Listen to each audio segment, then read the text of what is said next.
하나님 말씀은 신약성경 마가복음 11장 15절에서 19절까지 보겠습니다. 마가복음 11장 15절에서 19절까지 보도록 하겠습니다. 하나님 말씀 받으실 때 자리에서 일어나 주시기 바랍니다. 하나님 말씀이 이러합니다. 그들이 예루살렘에 들어가니라. 예수께서 성전에 들어가사 성전 안에서 매매하는 자들을 내쫓으시며 돈 바꾸는 자들의 상과 비둘기 파는 자들의 의자를 둘러보시며 아무나 물건을 가지고 성전 안으로 지나다님을 허락하지 아니하시고 이에 가르쳐 이르시되 기록된 바 내 집은 만민이 기도하는 집이라 칭함을 받으리라고 하지 아니하였느냐. 너희는 강도의 소굴을 만들어두다 하시매 대제사장들과 서기관들이 듣고 예수를 어떻게 죽일까 하고 꾀하니 이는 무리가 다 그의 교훈을 놀랍게 여김으로 그를 두려워함일러라. 그리고 날이 저물매 그들이 성 밖으로 나가더라. 아멘.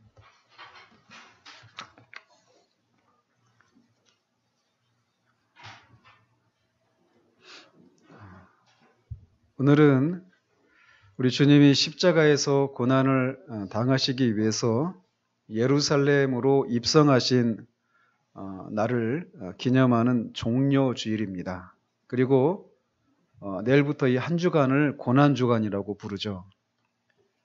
그래서 저는 계속 고난주간 때마다 주님이 그 고난주간 한 주 동안에 주님이 하셨던 일들을 이렇게 돌아보면서 주님의 고난의 의미를 되새기고 있습니다. 그래서 오늘이 이제 네 번째 고난주간을 맞는 건데 설립하고 두 날은 주일날 일어난 그 일들이었고 지난 해와 오늘은 오늘날 월요일에 해당되는 그 날에 일어났던 사건들을 우리가 살피도록 합니다.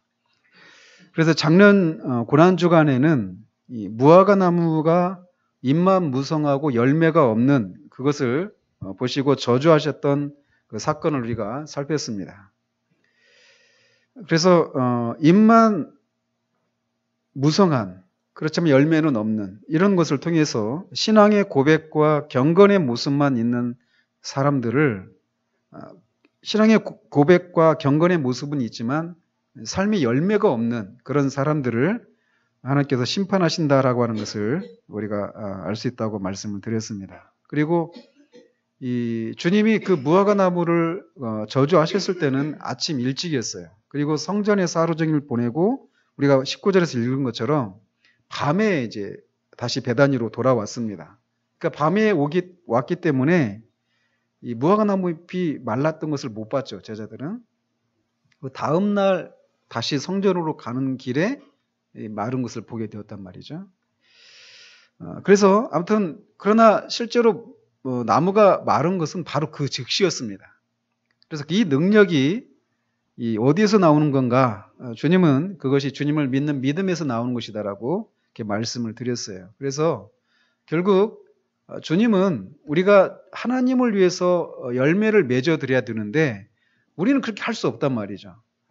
그렇게 할 수 없는 우리를 하나님을 위해서 열매를 맺어드릴 수 있는 그런 사람이 되도록 하기 위해서 주님이 십자가에서 죽으셨다라고 하는 것을 우리가 지난해 살폈습니다.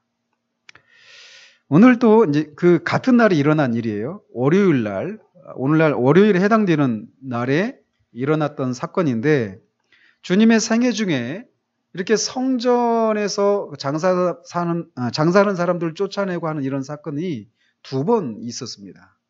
그래서 요한복음 2장에 보면 주님의 그 공생의 처음 시기, 공생애를 시작할 그 처음 시기에 이렇게 성전에 올라가서 이 사람들을 쫓아내는 그런 일들을 한번 하셨고, 오늘 여기 우리가 읽고 있는 이 본문은 주님의 마지막 생애, 특별히 고난주간에 이 일을 하셨던 것입니다.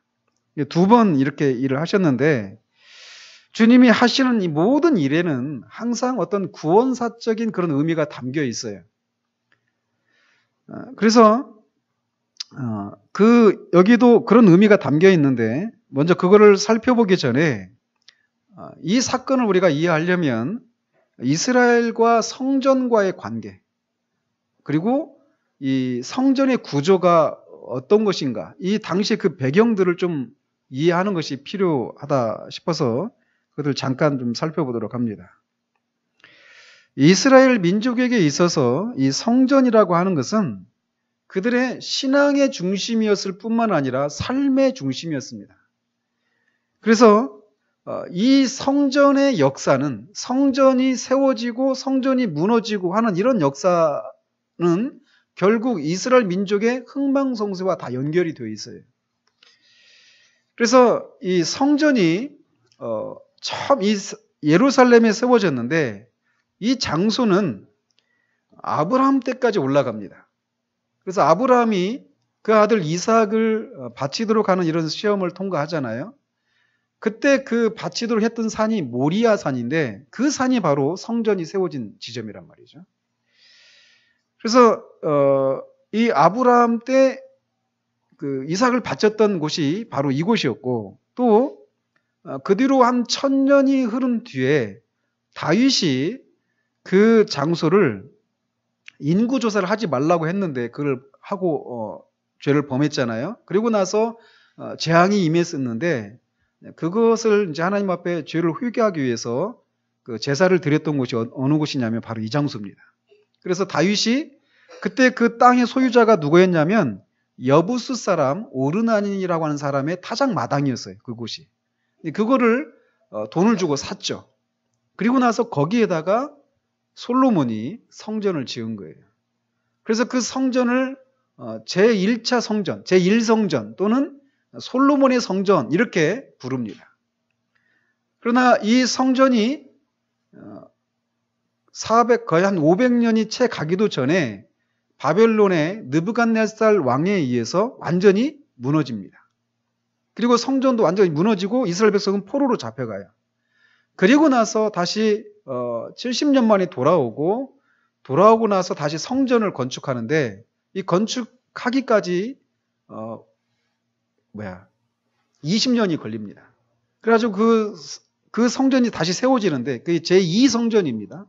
그 성전을 주도했던 사람이 누구냐면 스룹바벨이에요. 그래서 그 성전을 스룹바벨 성전이다 이렇게 부르기도 합니다. 그랬던 것이 이제 그 성전이 안티오쿠스라고 하는 그런 헬라 그 왕에 의해서 모독을 당하기도 해요.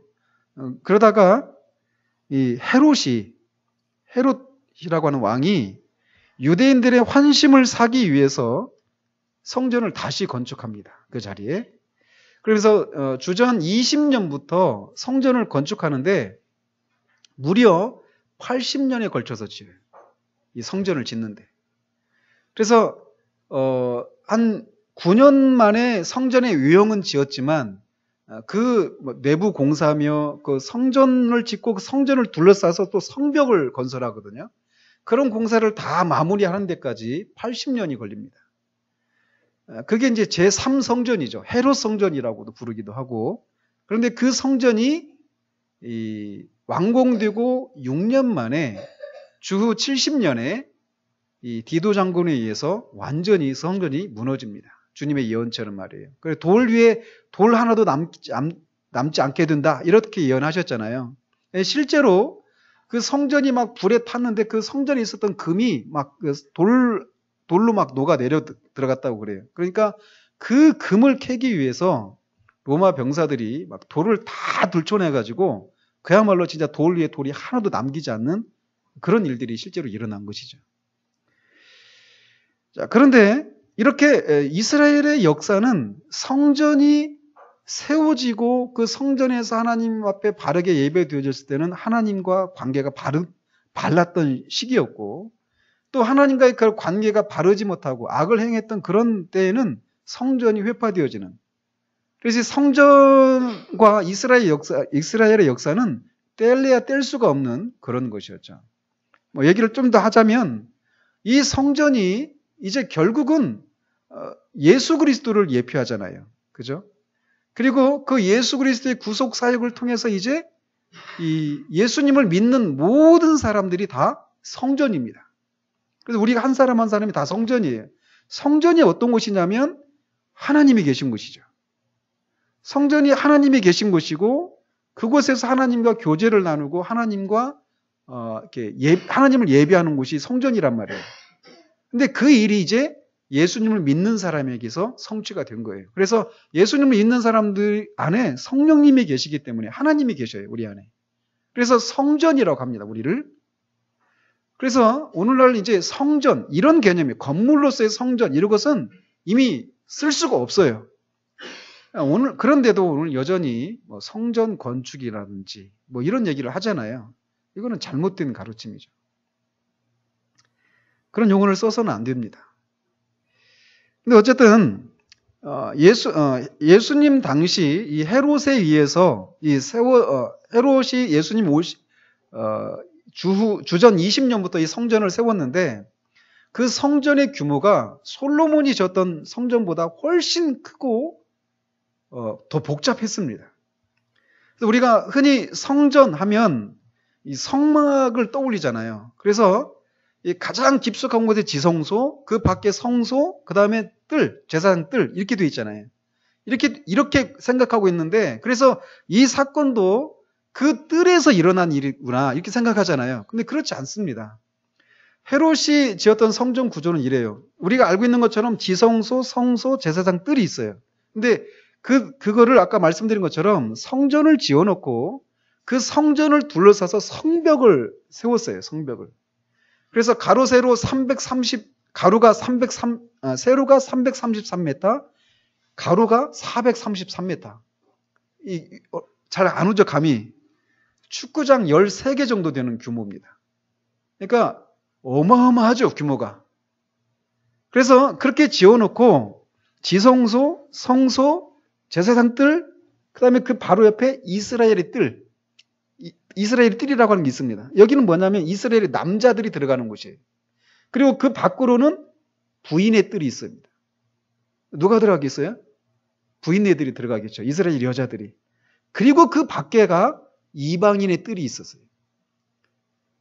그래서 이방인의 뜰은 이방인이 들어갈 수 있는 곳이죠. 이방인들은 그걸 넘어갈 수 없어요. 자기가 정해진 그 구역을 넘어가면 죽습니다. 그런 구조가 있어요. 그래서 오늘 이 사건은 가장 바깥에 있는, 들어가는 입장에서 보면은 가장 처음에 있는 이방인의 뜰에서 일어났던 사건입니다. 자, 그런데 이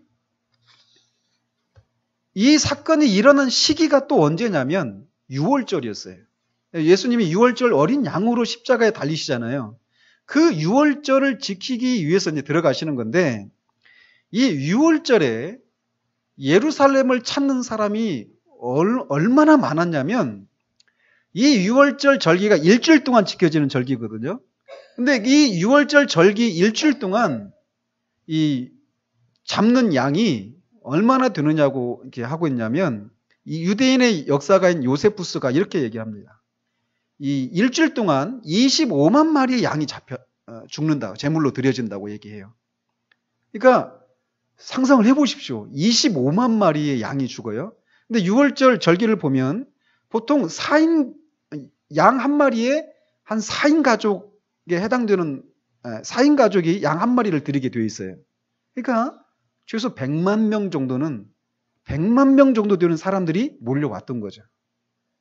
그러니까 상상해 보십시오. 그 100만 명이 한꺼번에 그 이방인들이 들어있는 건 아니지만 일주일 동안 있고 하루 종일이니까 어마어마하게 많은 사람들이 모여 있는 거예요. 그 안에. 우리 그 요한복음 올려놨죠. 그 영상. 거기 성전 그 2장에 나오는 장면 있죠. 몇 명 이렇게 모여 있잖아요. 그런 분위기 아닙니다. 수만 명, 최소 수만 명은 모여 있는 곳이에요. 그리고 그렇게 사람들이 막 엄청나게 모여드니까 그 성전을 질서를 잡기 위해서 소위 성전 경찰대가 있었어요. 한 300명 정도 된다고 합니다. 그 사람들이 역부족이죠. 그 숫자로도. 자, 그런 상황이에요. 그러니까 상상을 해보십시오. 우리가 산미시장만 가도 거기서 막 물건을 싸게 싸게 살려고 하고 또 비싸게 팔려고 하면서 막 실랑이 벌어지고 하면 굉장히 막 소란스럽고 복잡하잖아요. 근데 수만 명이 모여서 그런 일을 하고 있는 장소. 얼마나 시끌벅적하겠습니까? 그리고 그 사람만 있는 게 아니죠. 짐승도 있고 비둘기도 있고. 그러니까 어마어마하게 소란스러운 그런 곳이에요. 그런 상황입니다. 근데 이 유월절이 어떻게 지켜졌냐면 이 유대인들은 항상 유월절이 되면 멀리 사는 사람이라 하더라도 반드시 유월절에 하나님 앞에 나와서 제사를 드리도록 했어요. 그래서 올 때 항상 이 제사를 드릴 수 있는 제물을 가지고 와야 되는데 제물의 조건이 뭐냐면 흠이 없는 것이어야 돼요. 근데 이제 가까이 있는 사람들은 흠이 없는 양을 끌고 올 수 있잖아요. 근데 거리가 먼. 처음 출발할 때는 흠이 없는 그런 제물이었을지 모르지만 오는 동안에 다치기도 하고 상처가 나기도 하겠죠. 그건 못 바친단 말이에요. 그러니까 그렇게 먼 곳에서 오는 사람들 또는 뭐 다른 나라에 사는 사람도 있잖아요. 이 당시에는 그런 다른 나라에서 온 사람도 있었잖아요. 그런 사람들을 위해서 이 성전에서 조금 떨어져 있는 감람산 근처에다가 이렇게 대신 그 사람이 돈으로 그 재물을 사서 바칠 수 있도록 그런 곳이 있었다고 합니다. 그리고 6월절에 오면 이스라엘 사람들이 항상 성전세를 바쳐야 됐어요. 반세겔에 해당되는 성전세. 오늘날 노동자들의 한 절반 임금 정도 해당된다고 그래요. 그 돈이. 그러니까 부자가 아니다. 다 똑같이 이 반세겔을 드리게 되어 있었어요. 그런데 예수님 이 당시에는 이들이 유대 지역에서만 살고 있는 게 아니라 로마 식민지를 받으면서 막 곳곳에 흩어져 살았잖아요. 그래서 통용되는 화폐가 이스라엘 화폐만 있는 것이 아니라 뭐 로마, 헬라, 수리아 다양한 그런 화폐들이 통용이 됐다고 그래요. 근데 그 화폐들에는 뭐가 새겨져 있어요? 로마 황제의 얼굴이랄지 또는 우상의 얼굴이 새겨져 있는 거예요. 그러니까 그거를 성전세로 드릴 수가 없잖아요. 그러니까 그런 화폐를 성전 세겔로 바꿔주는 사람들이 생겨나게 된 거예요.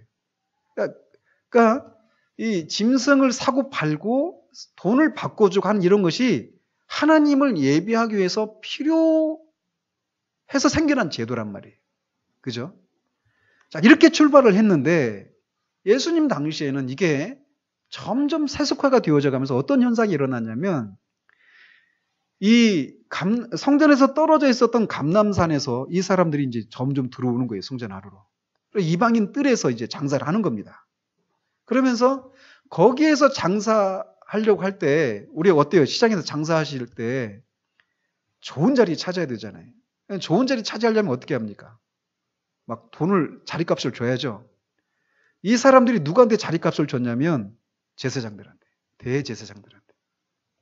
그러니까 대제사장들한테 일종의 권리금을 주고 장사를 하는 거예요. 권리금을 줬으니까 그거 뽑아야죠. 폭리를 취하는 겁니다. 그래서 돈을 바꿀 때도 수수료를 엄청 붙여서 돈을 바꿔주고 이 재물을 팔 때도 엄청나게 폭리를 취하는 거예요. 그러면 비둘기를 파는데 밖에서 사면 9펜인가 그런다는데 그거의 20배를 받아요. 성전 안에서. 근데 이거를 살 수밖에 없는 것이 성전 안에서 파는 사람들의 이 재물을 살 수밖에 없는 것이 이 사람들이 아무리 자기가 흠없는 것을 가지고 왔어도 그것이 성전에서 파는 것이 아니면 제사장들이 어떡하든지 그 재물에서 흠을 찾아내는 거예요. 그러니까 울며 겨자 먹기로 이 재물을 살 수밖에 없는 구조가 된 거죠. 그런 상황입니다. 그런 상황 속에서 이 일이 일어나고 있는 거예요. 그러니까 아까도 말씀드린 것처럼 상상해 보십시오. 사람들이 하나님을 예배하기 왔잖아요. 특별히 6월절은 하나님께서 우리가 죽어야 되는데 우리 대신 다른 제물이 주는 것을 통해서 구원을 받았다라고 하는 하나님의 구원에 대한 그런 감사로 드려지는 절기란 말이에요. 그러니까 그 구원을 감사하고 하나님 앞에 예배해야 되는 그런 절기에 와서 막 그 혼란스러움. 그런 것을 지나서 예배를 드리는 그런 상황이란 말이죠. 그러니까 그런 그 수많은 수만 명 정도의 사람이 있었을 거예요. 최소한 그 한 장소에 한 시간에 말이에요. 근데 그런 상황에서 예수님이 노끈으로 채찍을 만들어서 짐승들을 쫓아내고 상을 엎어버리고 이 비둘기를 쫓아내고 가시는 거예요. 그리고 그렇게 수만 명이 있고 또 아까 말씀드린 것처럼 성전 경찰대도 있어요. 질서를 잡는. 그런데 여러분이 여기든지 다른 성경을 읽어보십시오. 예수님이 그렇게 하실 때 거기에 있었던 사람 누가 그 예수님의 행동을 말렸던 사람이 있는지. 어마어마한 그런 소란스러운 상황 가운데 있는데 예수님이 거룩한 분노에 사로잡히셔서 노끈으로 쫓아내고 상을 엎어버리고 하는데 그 장사하는 사람들조차도 예수님께 저항했다. 이런 얘기가 없어요. 그 300명 정도 되는 성전 경찰대들이 와가지고 예수님 한 명밖에 안 되잖아요. 예수님의 제자들과 함께 이런 일을 한 게 아니라 예수님 혼자서 이 일을 하신 거예요. 아무도 이 행동을 저지를 안 했습니다. 아니, 못한 거예요. 예수님이 삼손과 같은 그런 힘을 가지고 하셔서 어떻게 할 수 없었던 건가요? 없었던 것일까요? 아닙니다. 여기에는 그 수많은 사람들도 제지할 수 없는 일종의 두려움이 임했었던 거예요. 그 자리에.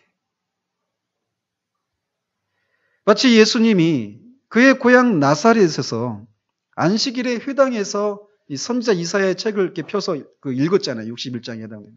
그러면서 이 일이 오늘날 너희 눈앞에서 성취되었다 하시면서 바로 당신이 이 이사야가 예언하고 있는 메시아다라고 하는 것을 선포하잖아요. 그러니까 마을 사람들이 어떻게 했습니까? 막 박수 쳤습니까? 아니죠. 예수님을 죽이려고 했어요. 그래서 그 동네가 형성된 그 낭떠러지 밑으로 예수님을 떨어뜨려 죽이려고 했는데 어떻게 하십니까, 예수님이? 그 무리들 사이로 지나시죠. 그 분노한 무리들 사이로 예수님이 지나시는데 아무도 손을 못 댑니다. 거기에 거룩한 두려움이 임재하는 거예요. 마치 그런 것과 같은 그런 상황입니다. 수만 명의 그 사람들이 정말 얼마나 시끄럽겠어요. 그런데 그 예수님의 그 혼자서 하시는 그 일을 아무도 제지하지를 못해요. 그래서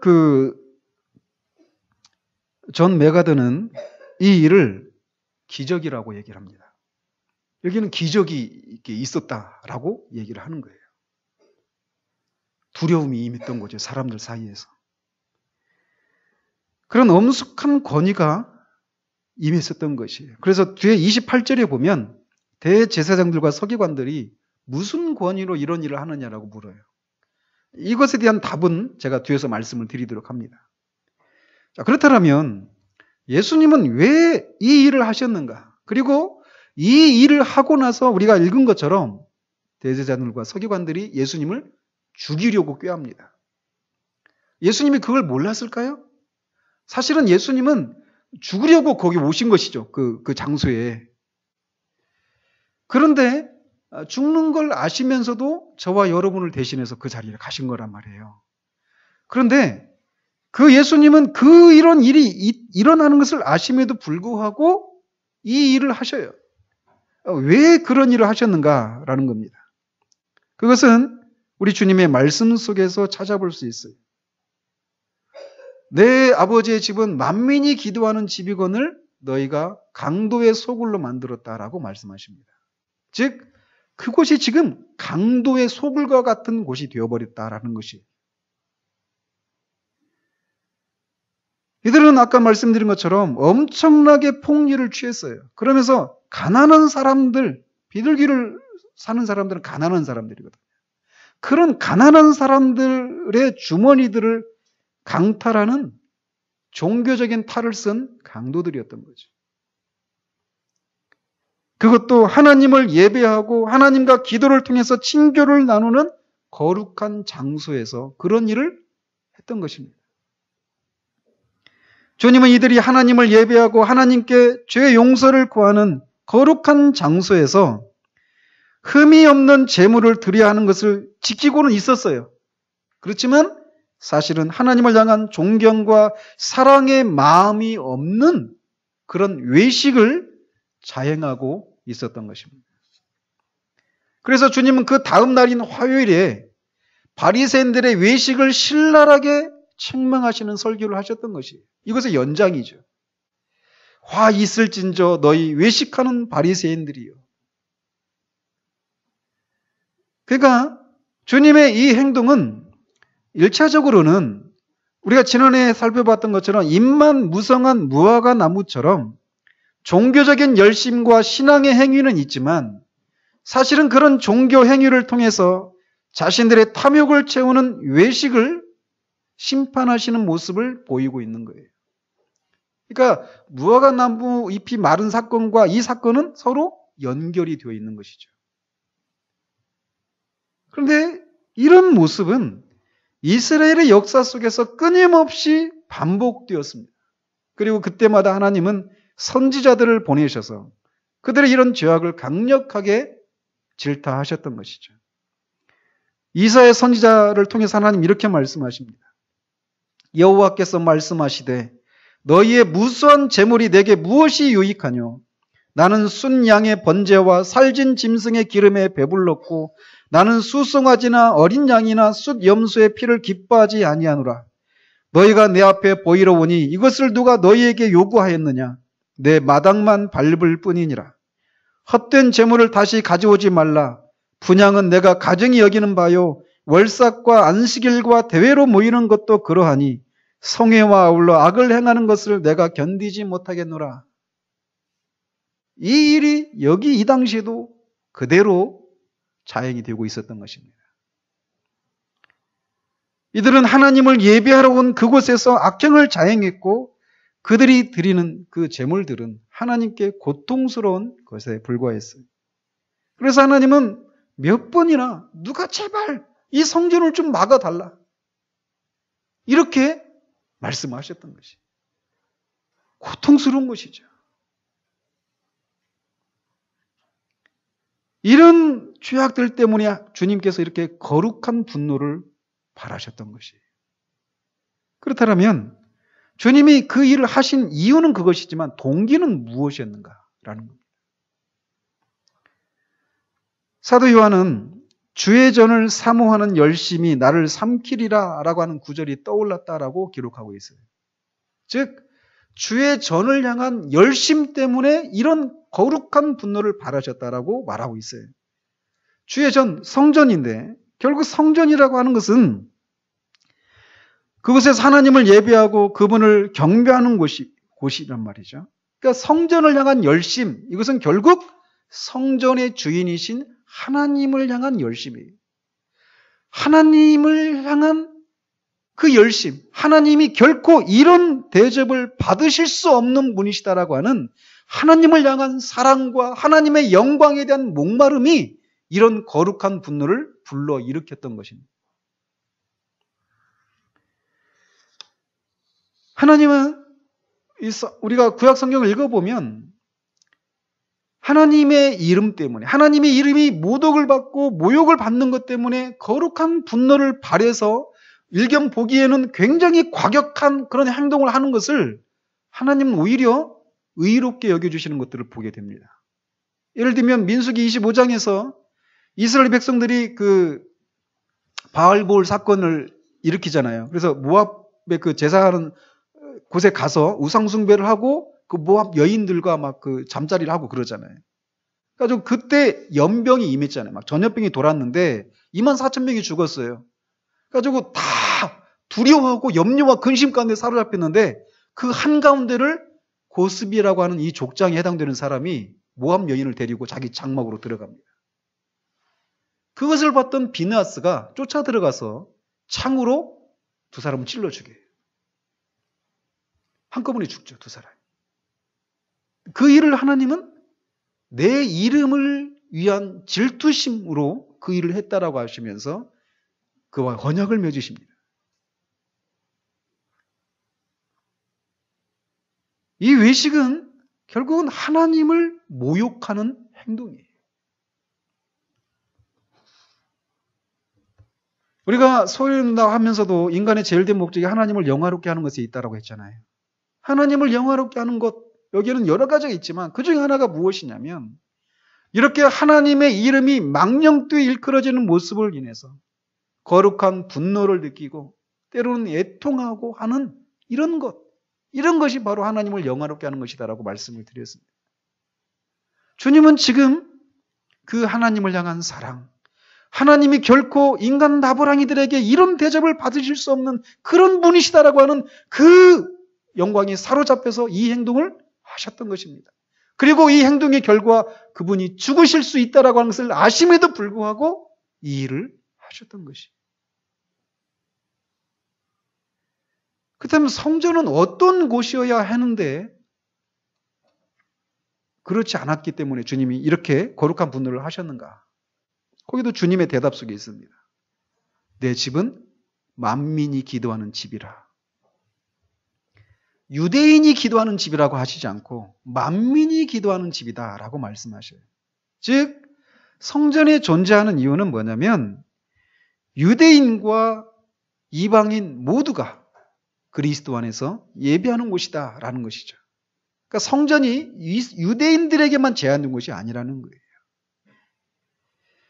그래서 이제 이 일이 결국은 그리스도의 십자가 죽으심을 통해서 이방인과 유대인이 그 맡겼던 담이 허물어지면서 하나가 되어져서 한 아버지 하나님을 섬기는 것을 통해 성취가 되어졌죠. 그래서 마땅히 그래야 되는데 그러지 못한 것이었다는 거예요. 그 이방인과 유대인이 하나님께 나와서 기도하는 곳이 바로 성전이다라고 말하고 있어요. 기도한다라고 하는 것은 하나님과 친교를 나눈다라고 하는 것을 의미합니다. 하나님의 임재를 경험하며 그분과 교제를 나누는 것, 그것이 성전이 존재하는 이유라는 거예요. 그런데 이들은 종교적인 허울만 남고 오히려 그것을 강도의 소굴로 만들어버리고 장사하는 곳으로 만들어버렸다는 것. 기도한다라고 하는 것은 조용히 하나님을 묵상하고 그 앞에 자신의 죄인됨을 깨닫고 통회하는 마음으로 죄 용서를 구하며 용서하시는 은혜를 인한 감사를 드리는 것인데 반대로 그 말할 수 없는 혼란스러움과 소란스러움 속에서 더 받으려고 하고 더 깎으려고 하는 그런 세속적인 실상만 남게 되었던 것입니다. 그렇게 세속적인 모습으로 드리는 제사를 어찌 하나님께서 받으실 수 있겠습니까? 선지서들을 읽어보십시오. 그들이 제사를 드리지 않았던 적은 한 번도 없었습니다. 그러나 하나님은 끊임없이 선지자들을 보내서 입술에 고백만 있고 마음에는 하나님을 향한 존경과 사랑이 없이 드리는 제사를 역겨워하시며 주님의 분노를 끊임없이 쏟아내셨던 것을 보게 됩니다. 주님 당시의 상황을 오늘날의 상황으로 한번 끌어와 보십시다. 오늘날 우리는 어떻습니까? 우리는 하나님 앞에 나올 때 하나님을 향한 존경과 사랑과 경배의 마음을 가지고 나오고 있습니까? 종교의 허울을 쓰고 이것을 통해서 자신의 탐욕을 채우려는 모습들은 우리 중에는 없습니까? 교회를 통해서 돈을 벌려고 하는 모습들은 없는가 말이죠. 교회를 통해서 자신의 이름을 높이고 이것을 통해서 세상에서 한 자리를 차지하려 하는 모습들이 없는가라는 거예요. 성전에서 속이는 일이 있었던 것처럼 오늘날 교회 안에서는 속이는 일이 없습니까? 그러나 이 질문에 우리는 단 하나도 아니 없습니다 라고 대답할 수 없는 현실을 살고 있습니다. 가장 먼저는 저와 같은 목사들이 얼마나 타락했습니까? 학력을 속이고 설교를 표절하고 교회 재정을 자기 마음대로 전행하고 홈리와 비나스처럼 교회 안에서 성적인 죄악들이 넘쳐나고 있습니다. 흠없는 제사를 드려야만 한다며 제사를 드리러 온 사람들의 주머니를 털었던 것처럼 신자들의 양심을 압박해서 억지로 헌금을 내게 하는 일들이 버젓이 자행되고 있습니다. 나답과 아비후가 하나님이 정하신 불이 아닌 다른 불을 드린 것처럼 하나님의 교회에서 다른 가르침들이 넘쳐나고 있고 심지어는 교회를 사고 파는 일까지 벌어지고 있습니다. 부당한 방법으로 교회를 세습하는 일들이 벌어지고 있는 현실이 오늘날의 목회 현장이에요. 그러나 이것들이 목사들만의 문제입니까? 목사들이 아닌 다른 사람들에게서는 외식과 세속적이고 타락한 모습을 찾아볼 수 없는가라는 거예요. 애통하게도 그렇지 못한 것 같습니다. 우리의 예배에 대한 태도는 어떻습니까? 성찬식에 임하는 모습은 어떻습니까? 헌금을 드릴 때 우리의 마음은 어떻습니까? 기도할 때와 찬양할 때 우리의 마음은 어떻습니까? 예배의 자리에서만이 아니라 우리의 삶의 자리에서는 또 어떻습니까? 저는 목사가 되면서 더욱더 제 자신이 외식이 늘어나고 있는 것을 보면서 정말 고통스럽습니다. 주님 앞에 그래요. 주님 느느니 외식뿐입니다.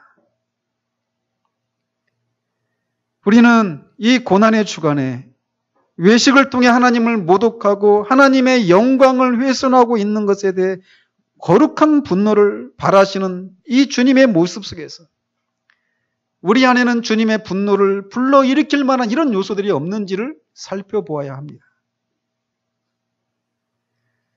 또한 오늘날 교회 안에서 이런 일들이 진행되는 것을 볼 때 여러분들의 마음은 어떠십니까? 그런 것은 잘못된 일이라고 분노하십니까? 분노하시면서 그것으로 그치고 그 현실로 인해서 하나님의 이름이 모욕을 받고 있는 현실을 인해서 애통해하는 마음이 있습니까? 우리에게는 이런 마음이 회복되어야 합니다. 제 청년 때 다니던 교회에서 설교 중에 목사님이 이런 말씀을 하셨어요. 어느 교회에서 재정을 맡은 재정부 헌금을 계수하는데 어느 날 갑자기 목사님이 막 갑자기 뛰어들었대요.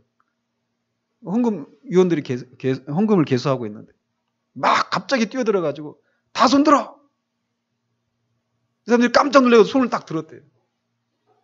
주머니를 뒤져보니까 다 막 100만 원짜리 돈다운이 막 나오더라는 거예요. 이 목사님이 제보를 받은 거예요. 첩보를. 그 교회에서 재정을 담당하는 사람이 재정만 담당하면 집 사고 차 사고 막 하는 일이 일어난다는 거예요. 그런 제보를 받고 목사님이 들어간 거예요. 제가 그때 그 얘기를 들으면서 설교 중에 막 울었습니다. 어떻게 하나님의 교회에서 그런 일이 일어날 수 있는?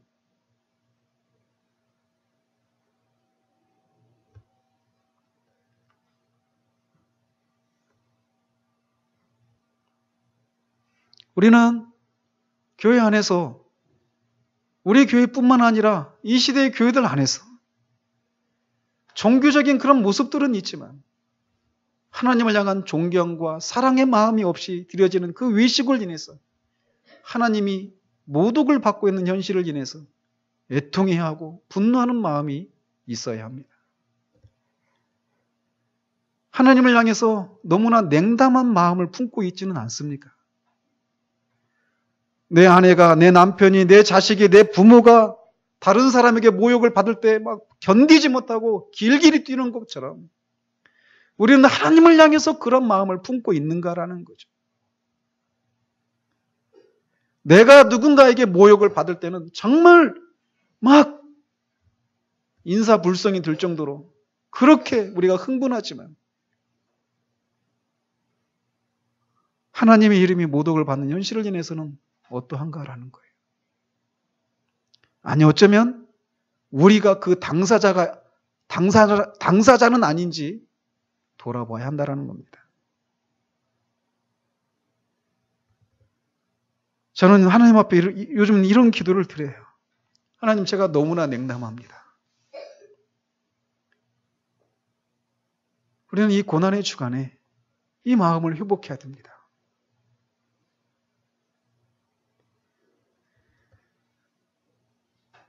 일차적으로는 주님이 그런 외식, 그것을 통해서 하나님의 이름이 모독을 받고 있는 현실 때문에 이런 거룩한 분노를 발휘하셨어요. 그런데 그 행동은 결국 주님이 어떤 분이신가를 드러내시는 사건이기도 했습니다. 그래서 아까도 말씀드린 것처럼 28절에서 이슬이 무슨 권유를 이렇게 하느냐 이렇게 물었던 거죠.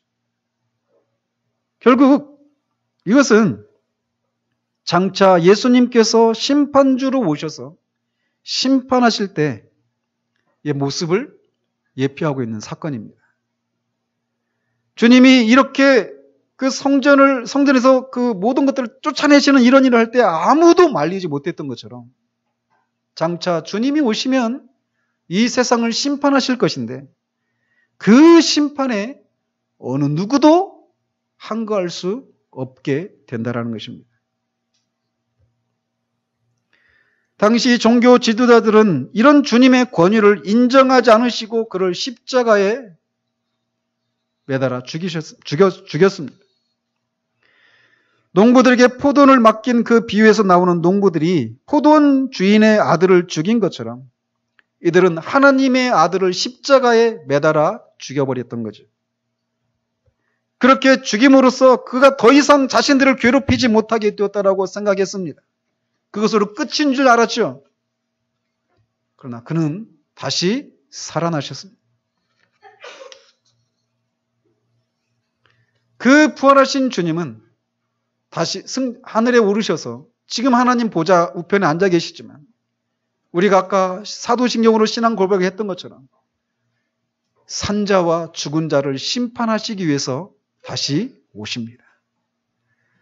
그 주님이 죽으셨을 때 그 죽으신 주님이 다시 부활하시는 것을 이 세상의 어떤 권위도 막을 수 없었던 것처럼 이 세상을 심판하시기 위해서 오시는 주님을 그 어느 어떤 세력도 막을 수 없다라는 겁니다.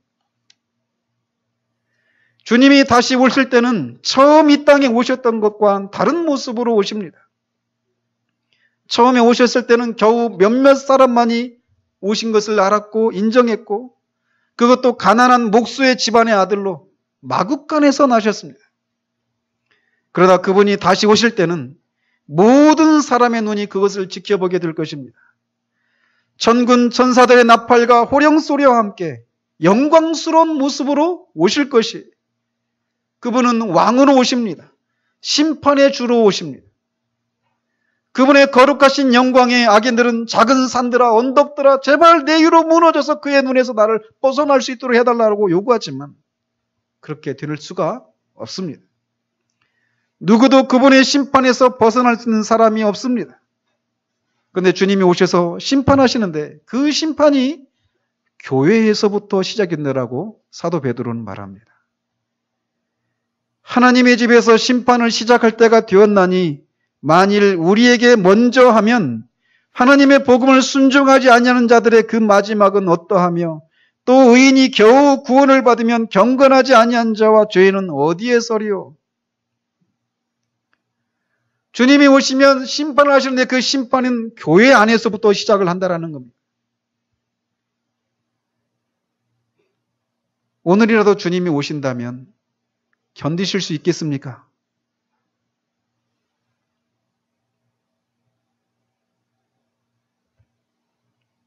그러니 아직 우리 중에 이렇게 심판주로 오실 주님을 여러분의 구세주로 영접하지 못한 사람이 있다면 오늘 이 주님을 여러분의 구세주로 영접하시기 바랍니다. 그분께 여러분의 죄를 회개하고 그분이 바로 그런 여러분을 위해서 죽으셨음을 믿고 그분을 받아들이십시오. 이 고난의 주간에 갈보리에서 십자가에 달리신 주님이 바로 그렇게 심판주로 오실 주님이심을 생각하면서 속히 그분께 피하시기 바랍니다. 또 이미 구원에 이른 사람들은 이것을 생각하십시다. 주님은 입만 무성한 신앙, 외식으로 하나님을 모독하는 것을 못 견뎌 하십니다. 마음에 탐욕과 세속적인 생각을 품고 하나님 앞에 나와서 예배하는 것을 참지 못하십니다. 성전된 우리의 마음은 조용히 하나님과 친교를 나눌 수 있도록 깨끗이 정화되어 있습니까? 하나님의 이름이 하나님의 이름으로 일컬어지는 사람들에 의해서 훼손되는 현실을 바라보며 거룩한 분노와 애통하는 마음이 있습니까? 아니면 하나님을 향해서 마음이 너무나 냉담하시지는 않으십니까?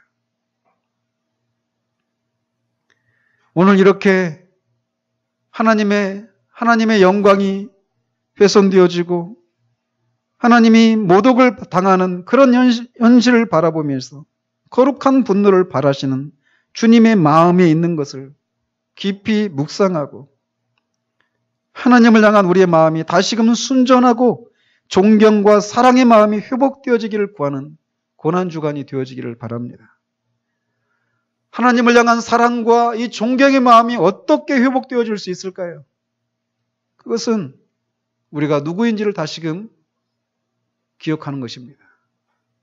우리가 어디에서 구원을 받은 사람들인지를 기억하는 것이에요. 우리가 구원받지 못했다면 어디에 있을 수 있는 사람들인지를 다시금 기억하는 것입니다. 그리고 그런 우리를 위해서 주님이 치르신 그 대가가 무엇인지를 알고 그분 안에 있는 그 사랑을 다시금 기억하는 것을 통해서 하나님을 향한 사랑이 회복이 되어지는 것입니다. 이 고난주간에 그런 것들을 묵상하십시오. 그래서 다시금 우리 안에 구원의 감격이 회복되어지고 주님을 향한 사랑이 회복되어지고 그 결과 주님의 이름이 모독을 받고 영광이 훼손되는 그 현실을 인해서 아파하고 애통해하며 거룩한 분노를 품는 것이 무엇인지를 아는 그런 일들이 있는 우리 모두 되어지기를 우리 주님의 이름으로 축원드립니다.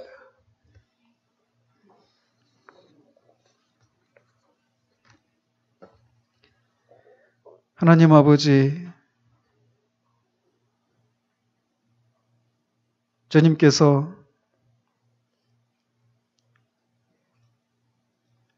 하나님의 이름을 망령되이 일컬었던 우리를 그 삶의 결과 우리가 처하게 될 그 영원한 형벌로부터 우리를 구하시기 위하여서 우리 대신 우리의 자리를 차지하시기 위하여서 그렇게 십자가를 향해 걸어가시는 그 한 주간의 삶을 우리가 살펴보고 있습니다.